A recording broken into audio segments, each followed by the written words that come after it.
All right, at this point, everything's done. I got my equipment, I'm loaded up, I got access, the conditions are good. I know exactly where I'm going to set up on my stand, and I move in. I could put my caller out, or I'm hand calling. Everything's good to go. Now, the biggest question that I get is, what calls do I make? Okay, that is also kind of an art form. It's kind of hard to describe because you can't just say like this works every time. This is exactly how I do it every time, and it works because, man, there's times when I just feel like this might work, or I think this might work, and I'll just start whether with a howl, or I might just start straight into pup distress or prey distress or whatever I'm doing. So that's where the experience comes, is just kind of feeling that out of like, this is probably going to work. So that's kind of how I go about it. But I can tell you some starting points and some principles and things to consider when you guys are building your call list and how you're going to go about calling on your set.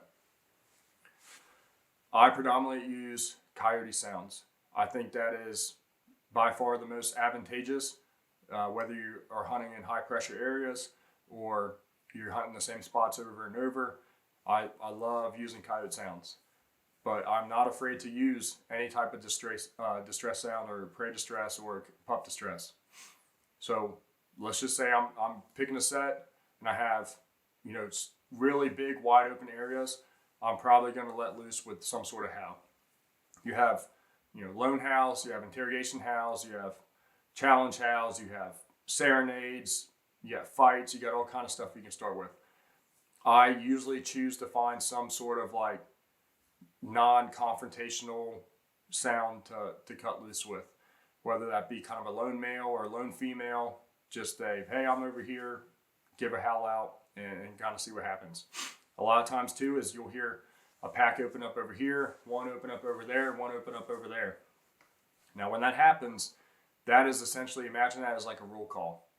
I let out a howl and they're like, who the hell is that? And they're like, we're all over here, and then we're all over here, and we're in our spot.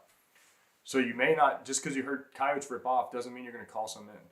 That's when I like to do a very, very quiet, prey distress for a couple minutes and see if anything close is going to come in. And then if nothing comes in, I'll shut it off and I'll go make a move on those different packs. That's when having multiple areas to hunt within the same area is advantageous. Because if I hear some cut loose down the road and I'm about to leave my set, I can look, okay, yeah, I can access that spot where I think I heard them and go and make a play on them. And I know there's coyotes there. So that's kind of how I'll start my sets, in kind of big open areas. If it's super tight quarters and I think that, a howl may kind of blow them out, because I have had coyotes to where I let out a howl and they were 40 yards away from me and they just took off. If it's super tight, I may start with that really low prey distress. Now, the prey distress that you choose is kind of all by feel.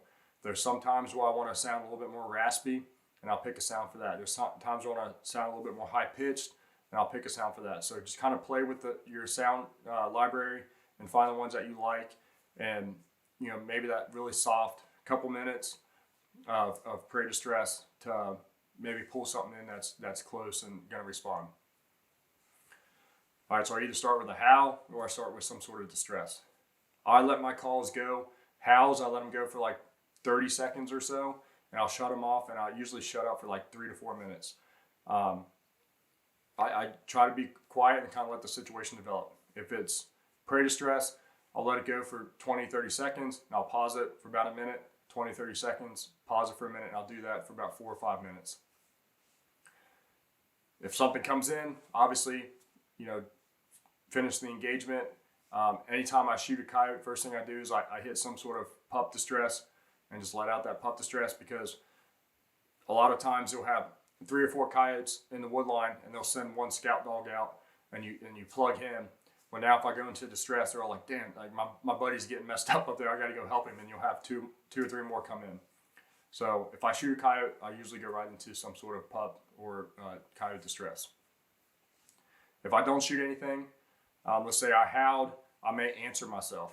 If I started with a howl, I may answer myself with another howl after a couple minutes.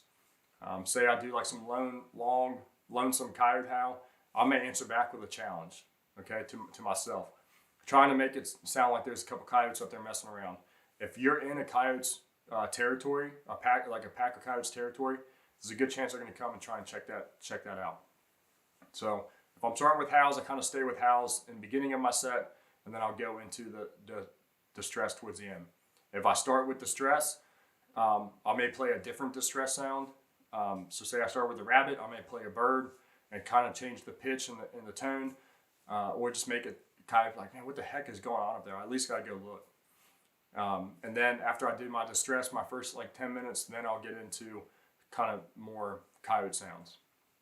When it comes to serenades, you're trying to set the table of, one coyote howled, another one challenged and answered, and then 4 or 5 minutes later a serenade cuts loose. Like, you're trying to make it sound like there's coyotes up there messing around, and whatever pack is in that area wants to go check it out. If I do distress, and then I may go into like a pup distress or like a coyote fight to make it sound like, oh, there's something going on up there, and that distress sound is coming from 1 or 2 coyotes messing around, and then now they're fighting and getting into it. So you may promote a response from that. But again, it's kind of an art form. It's difficult to say this works exactly or this doesn't work exactly, and you'll start keying in on your sound library on which calls that you prefer or ones that you've had success with. If I start having different sounds that I've had success with, I'll kind of split those off in my library, and that way they're quick access and I know which ones I want to go to. Additionally, if I'm hunting the same spots every time, if I've been playing the same sounds, I'm educating coyotes, so I may look at it like, man, I've played this sound twice already this year. I'm going to change it up and play something else. So ultimately, start kind of low and soft with distress sounds, and kind of up the sound to push it, the volume to push it a little bit deeper. If you're howling, try and make it some sort of semblance of like, hey, I'm over here, and then somebody answered, and then now they're linked up and they're either fighting or they're hanging out or something. You're trying to elicit that response from any coyotes in the area. When you're calling, how much time you spend on set is going to be dictated by what you're doing. That's why I was talking about these sanctuary sets. Like, if it's a big area, I may give that a lot of time. I may give that 30, 40, 50 minutes. I usually stop almost all my calling after a 15, 20 minute mark. I don't just sit there and call and call and call. That's just been my success. Your success may be different, but after 15, 20 minutes, like, I don't make any more calls. And if I want to sit on a spot, I'll just sit there and wait. If it's a really good area and I know there's coyotes there, I may sit there and wait for an hour. But if it's more of those travel routes to where I expect them to be cutting through, I'm trying to kind of call those coyotes at the perfect time to where they are cutting through and get a response from them. I'm not going to sit on that one near as long. I'll give that one 25, 30 minutes, scan, nothing, then I'll bounce. But if I'm hunting, if I only have a few spots to hunt, or if I'm in my complete area of properties I have access to and I want to kind of stay there, I may circle back to those spots. There's been times to where I've called a spot and nothing's happened, and then I was like, well, it's close to my house, I'm going to hit it again on the way home. I went out and called, came back, and I've called coyotes in because it's a travel route or they move a lot. So don't be afraid to go to the same spot. Now just keep track of how often you're hunting these spots, because since I hunted that one twice, I may give that one a break, give it a month or two before I hit it again. But when it comes to sounds, the principles are, if you're doing coyote sounds, try and set the scene and make it sound like, a coyote's over here, then one answered, and then they're either hanging out or they're fighting. If you're doing distress sounds, try and make it sound like, a couple of distress to get response, and then if nothing happens, maybe go into coyote sounds after that of like, a coyote sitting there listening. It's like, it's just whatever. And then, oh crap, there's a coyote up there eating on something. Now they're fighting because another coyote showed up. So I'm going to go up there and get a response. Again, it's the weather can play a big role in it. So if it's been super cold, frozen, layer of snow, it got ice on it, it's been sub-zero temperatures for a long time, you may want to play on their belly a little bit more than their territory. So you might want to start with some more prey distress in that situation to kind of make them think they're going to get an easy meal and show up. So you just got to play with the sounds. Experience is everything, but ultimately, just go out there and start making sounds and see what happens. Start learning every set and kind of keep track in your head of what worked and what didn't, and that's going to develop your style of calling from them forward.